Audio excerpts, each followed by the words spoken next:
Hey friends, Pastor Greg coming at you from sabbatical time. Happy Celebrate Ministries Week. I've just recently returned from the country of Turkey, where I had opportunity to visit some of the cities and the sites of the New Testament church.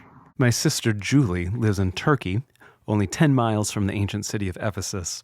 The Apostle Paul wrote the letter to the Ephesians, or what we call the book of Ephesians, to this very church.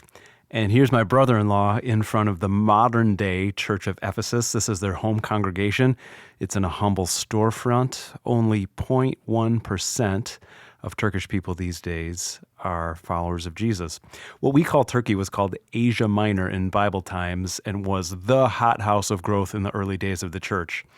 In those days, there was an explosion of growth upwards in worship, inwards in building a never-seen-before community, and outwards in service and evangelism. Here are a few pictures of us walking through the streets of ancient Ephesus. First, here's the Library of Chalcis, the third largest library in the ancient world. Really impressive front of the library.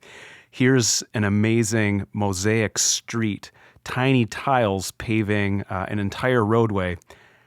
And here's the public toilets of ancient Ephesus. The Apostle Paul lived here for 3 entire years. Lots of ways human beings are still the same. And here's a long marble road that led all the way down to the sea or the harbor in the ancient world. While this was an amazing city, it wasn't perfect. And like our church, their church wasn't perfect either. In Revelation 2 verse 4, Jesus himself says to the church in Ephesus, "I have this against you. You have abandoned your first love." And just like the ancient church, we are called to return again and again to our first love, Jesus, and to turn our affections and attentions upwards in worship. Every Sunday that we're together, we have the opportunity to weekly renew our commitment to love God, to rejoice in God, to find our joy, purpose, and identity in Jesus.